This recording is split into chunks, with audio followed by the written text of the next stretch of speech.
Atenção! Começa agora uma teleaula de Física do ensino médio. Você vai assistir a teleaula de número 25. Bons estudos!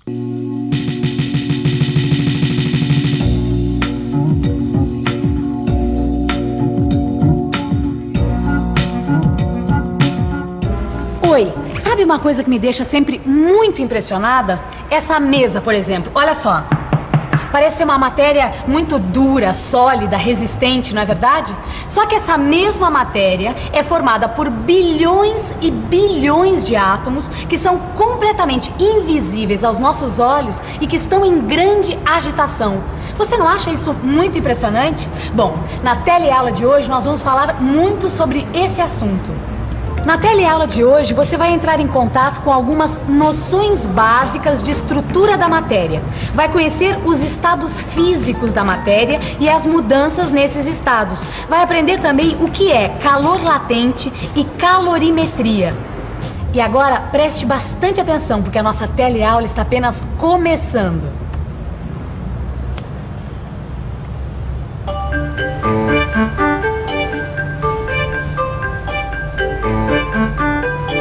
Maristela, aquele menino, o Ernesto, ele ligou pra você, só que eu disse que você estava ocupada e depois ligava pra ele. Ah, tá bom. Super obrigada, Rosinha. O Ernesto é filho da Cristiana, aquela minha amiga, lembra? Pois é, ele está às voltas com uma experiência. Então, ele colocou um termômetro dentro de um copo que tinha água e gelo. Bom, aí, como não podia deixar de ser, ele percebeu que a temperatura no termômetro estava abaixando, não é verdade? Aí ele observou que a temperatura, a marca no termômetro, estava perto de 0 graus Celsius. Mas o que deixou ele espantado é que depois de alguns minutos a marca do termômetro não se alterou mais. Aí ele está tentando descobrir por que a temperatura da água não continuou diminuindo. Ué, então a gente tem que explicar pra ele alguma coisa sobre a estrutura da matéria, não é? É exatamente isso, Rosinha. E é bom você também ficar por dentro. Desde os tempos dos antigos gregos, muitos séculos antes de Cristo, já se perguntava de que era feita a matéria.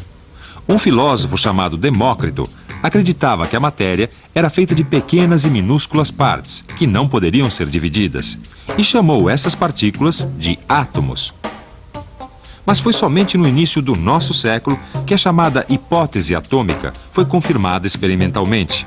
Ou seja, chegou-se à conclusão científica de que a matéria é realmente formada por átomos.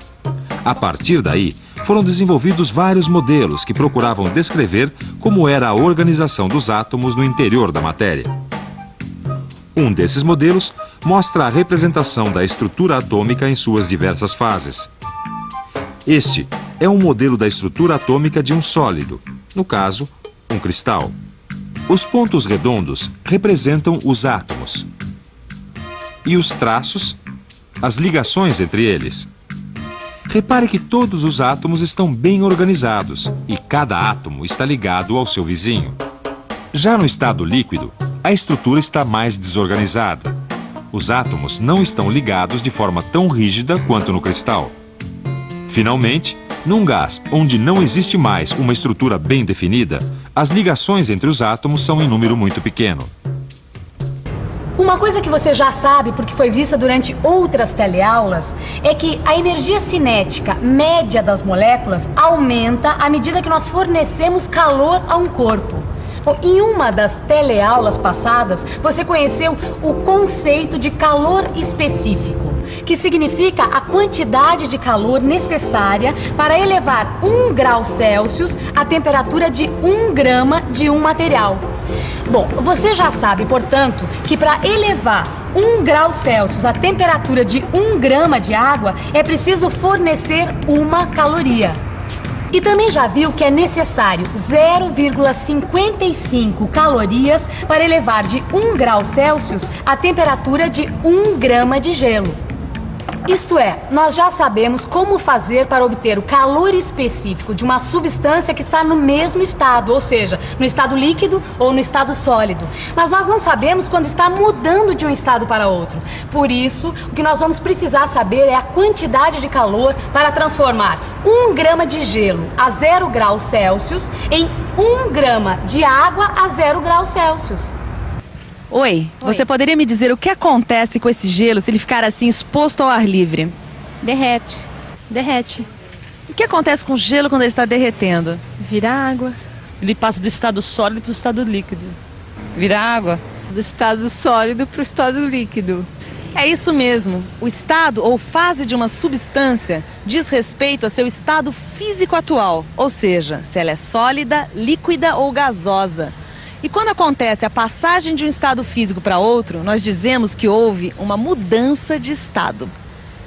Quando uma substância sólida se transforma numa substância líquida, essa mudança de fase se denomina fusão. E quando a substância líquida se transforma em sólido, temos a solidificação. Se o elemento líquido se transforma em vapor, temos a vaporização. Cada substância tem a sua temperatura de fusão ou vaporização bem definida. Ou seja, cada substância muda de estado numa determinada temperatura a uma determinada pressão. Bom, a melhor coisa que a gente tem a fazer para resolver esse problema do Ernesto é arregaçar as mangas e pesquisar. Aliás, eu adoro uma experiência, sabia? Vamos fazer o seguinte, colocar nessa panela aqui 100 gramas de gelo, por favor, Gil, 100 gramas de gelo. Perfeitamente, e em seguida 100 mililitros de água. 100 mililitros de água, pode colocar? Perfeitamente. Agora, por favor, o termômetro. Vamos ver o que ele indica. Aguardar um pouco. Vamos ver. O que está marcando? Olha, ele está marcando muito próximo do zero. Opa, perfeitamente. Então agora nós vamos colocar esta panela no fogo, certo? Sempre lembrando, um fogo baixo. E vamos anotar a cada minuto o valor da temperatura indicada no termômetro. Vamos lá? Vamos lá. Então vamos lá.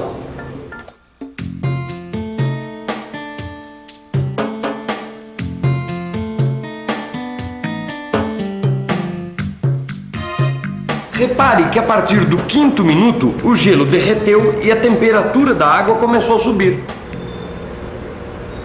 Gozado, Vicente, por que a temperatura não variou enquanto tinha gelo na água? Se a gente está esquentando a água com fogo, sabe me dizer isso? Pois é, né? Essa é uma boa pergunta, viu? Para compreender esse fenômeno, Rosinha, nós vamos ter que analisar a estrutura da matéria. O que é necessário para se fundir o gelo que estava na panela? É preciso aumentar a energia cinética média das moléculas. Sim, mas você sabe que entre as moléculas existe uma ligação. E quando nós estamos na temperatura de mudança de fase, é necessário energia para quebrar essa ligação entre as moléculas. E esse é o conceito de calor latente. Uma definição de calor latente é justamente essa: a quantidade de calor necessária para fazer uma certa massa M de uma substância, no caso o gelo, mudar de fase sem alterar a sua temperatura. E essa é a sua definição matemática. E como é que a gente fica sabendo o calor latente do gelo, por exemplo? É só consultar essa tabela aqui, ó. Essa tabela aqui, ó. Olha só, no caso do gelo, o calor latente de fusão é de 80 calorias por grama. 80 calorias por grama. Sabendo isso e aplicando a fórmula do calor latente, já dá para a gente calcular a quantidade de calor necessário para a fusão de 100 gramas de gelo em 100 mililitros de água. Veja só. Agora, é só aplicar os dados nas equações que a gente já conhece.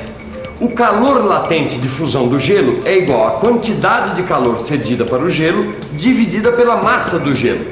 Podemos reescrever de modo que ΔQ seja igual à massa do gelo vezes o calor latente de fusão do gelo. Como o calor latente de fusão do gelo é igual a 80 calorias por grama e a massa do gelo é de 100 gramas, substituímos então na equação de ΔQ, que fica ΔQ é igual a 100 vezes 80, que dá 8.000 calorias. 8.000 calorias! Esse é o cálculo do valor exato da quantidade de energia utilizada na fusão. Mas sabe o que eu percebi? Tem uma parte de energia térmica da água e do gelo que se perde na atmosfera através das paredes da panela. Tanto é que condensa a água por fora da panela, você viu? Ela fica toda suada. Exatamente. Ou seja, nem todo o calor cedido pela chama do gás é transferido por conjunto água-gelo. entendeu? Parte dele se perde, ou seja, esse nosso cálculo que nós estamos fazendo é apenas aproximado. Exatamente, Vicente. Olha, toda medida numa experiência de física tem uma incerteza, ou seja, uma margem de erro. Esse erro pode ser experimental. Por quê? Porque o aparelho de medida não é absolutamente preciso, tá certo? Agora, seria ótimo se a gente tivesse um recipiente que evitasse a troca de calor do que está dentro dele, por exemplo, no caso, o gelo e a água, com o ambiente externo. Aí, outra coisa. O vendedor me garantiu que nesta caixa de isopor aqui, o sorvete vai até a minha casa sem derreter. Isso acontece porque o isopor é um material isolante, ou seja, ele é um mau condutor de calor. Como você já sabe, dois corpos com temperaturas diferentes trocam calor. Agora, se esses corpos estiverem isolados do ambiente à sua volta, eles vão trocar calor apenas entre si, até atingirem o equilíbrio térmico. Esses recipientes que garantem as condições para essa experiência são chamados de calorímetros. Rosinha, a vantagem que nós temos de isolar um sistema num calorímetro como este aqui... que aliás parece uma garrafa térmica, Parece mesmo. É que nós podemos calcular a quantidade de energia que é necessária para que uma substância mude de fase ou de estado, ou até qual foi a troca de energia térmica entre duas substâncias sem interferência do ambiente externo. Tá, então vamos imaginar o seguinte, ó.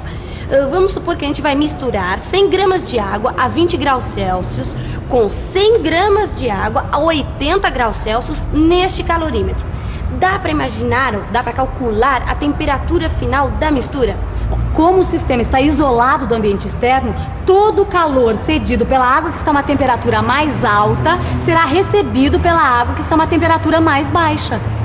Dizendo de outro modo, a quantidade de calor cedida será igual e de sinal contrário à quantidade de calor absorvida. E é desse modo que a gente escreve a conservação de energia. Você já viu em outra aula que esta é a quantidade de calor necessária para elevar a temperatura de uma substância de calor específico C e massa M de uma temperatura inicial TI para uma temperatura final TF. Como quem cede energia térmica é o corpo com maior temperatura, nós podemos escrever do seguinte modo. E como quem recebe a energia térmica é o corpo de menor temperatura, temos a outra parte da equação. Agora, vamos usar a forma da conservação de energia. Temos então uma equação com uma incógnita, que é a temperatura final, ou seja, a temperatura de equilíbrio térmico. Agora é só fazer os cálculos para se chegar até a temperatura do equilíbrio térmico. Ai, Rosinha, o Ernesto é ótimo. Acabei de falar com ele pelo telefone, ele está se sentindo um grande cientista, porque descobriu que a água e o gelo juntos não mudaram de temperatura até que o gelo derretesse todo. Só que aí a mãe dele chegou, encontrou a cozinha toda bagunçada, aí houve uma mudança de estado dentro da casa e o Ernesto entrou numa fria.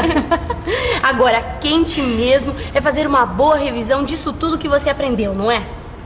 E atenção, se liga aí que é hora da revisão. Na teleaula de hoje, você constatou que podemos representar a estrutura da matéria como átomos ligados entre si.